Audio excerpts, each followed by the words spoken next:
사람들이 상식적으로 알고 있는 게 겹쳐지지가 않는 거예요.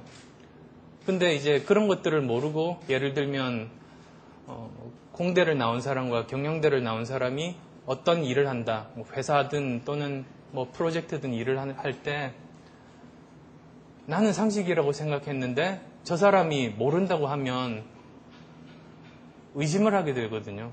아니 이거는 경영대를 나오지 않았어도 뭐 현대사회를 사는 신문을 보는 사람이면 누구나 알 수 있는 건데 왜 이걸 모른다고 할까? 저 거짓말 아닐까? 오해를 하게 되고 그렇게 되는 경우가 굉장히 많아요. 특히 회사에서 그런 일들이 많은데요. 근데 여기서 간과하는 게 그런 것 같아요. 상식이라는 말 뜻 자체가 모든 사람들이 알고 있다고 하다 보니까 현대에는 그런 것이 더 이상 통용되지 않음에도 불구하고 오해를 하는 거죠.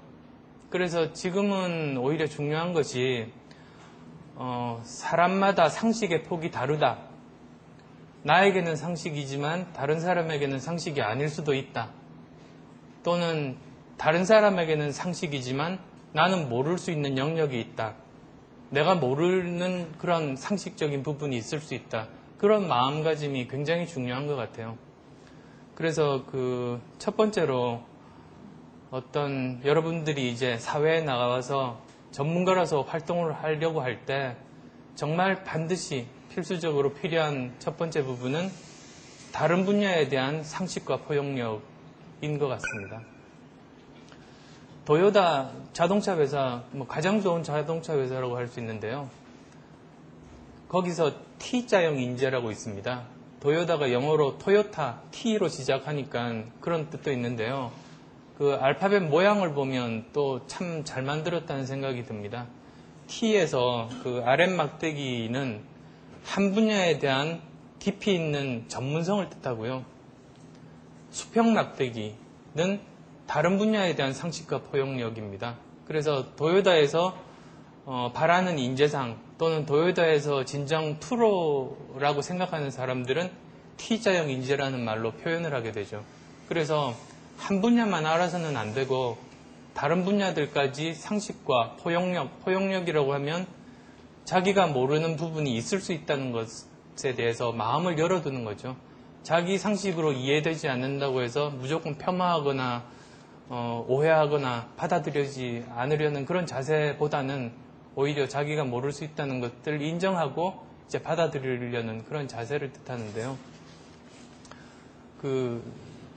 현대가 복잡하지 않습니까? 그래서 예전에 레오나르도 다빈치의 시대에는 한 사람이 예술가도 되고 의학자도 되고 엔지니어도 되고 한 사람이 굉장히 많은 일을 할 수가 있었다면 현대는 반대로 한 사람이 할 수 있는 일은 거의 없다고 보시면 되고요. 오히려 한 사람이 할 수 없는 의미 있는 일을 여러 사람이 모여서 함께 이루어가는 게 현대사회잖아요. 그것이야말로 이제 현대사회에서 사람들이 모여서 일을 하는 근본적인 이유이기도 하고요. 그래서 그런 것들을 생각을 해보시면 이제 그런 상식의 폭이 사람들마다 다를 수 있고 다른 분야에 대한 포용력, 상식들이 필요하다는 말이 되겠죠. 이제 두 번째로 말씀드릴 부분은 조금 연관되는 거긴 한데요. 한마디로 커뮤니케이션입니다. 예를 들면 시험을 칠 때 하나씩 내렸었어요. 모두 다 아는 것들인데 잘못 실수로 하나씩 내렸었습니다. 그럼 점수가 빵점이 나오죠.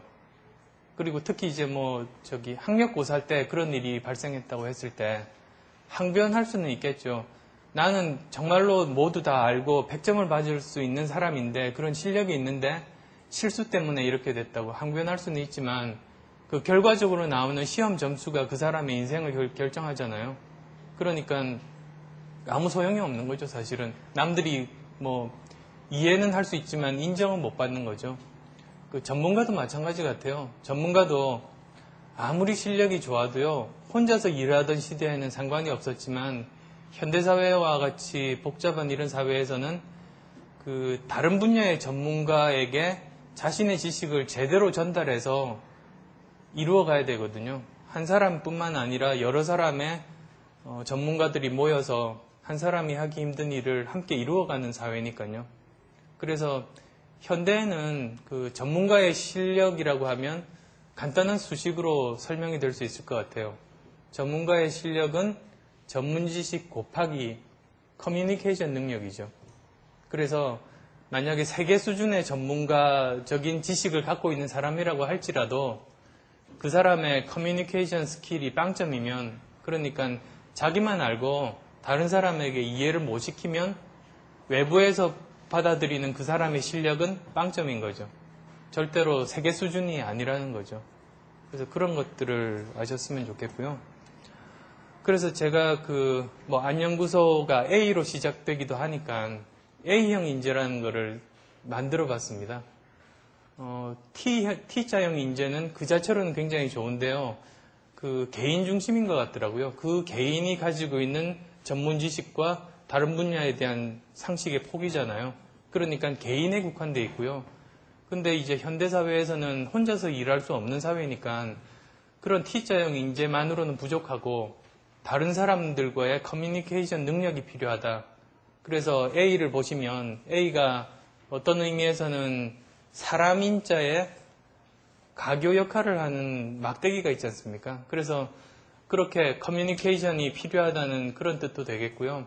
또 한편으로는 이제 A가 삼각형이니까 그 세 가지 요소, 그러니까 한 분야에 대한 전문성, 그리고 또 다른 분야에 대한 그 상식과 포용력, 그리고 또 세 번째로 커뮤니케이션 능력, 그 셋이 있는 인재가 현대사회에서 정말로 필요한 인재이자 전문가이다 라는 생각이 들었습니다.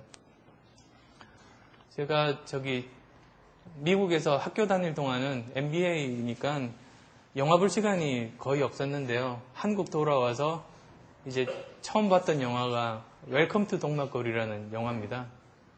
저는 어떤 내용인지는 모르고 800만 명이나 봤다고 하니까 호기심이 일어서 봤죠. 근데 그보다 더 많이 본 영화들도 많이 눈에 띄던데 저는 좀 무서운 거 싫어하거든요. 그래서 좀 유쾌한 제목으로 골라서 하나를 봤습니다. 근데 800만 명이나 봤으니까 다 아시겠지만 그런 내용 아닙니까?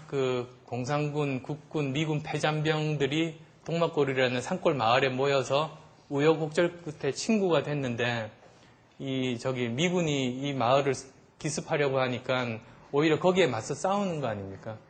그래서 사실은 그 줄거리만 이렇게 놓고 보면 처음에는 약간 당황스럽더라고요.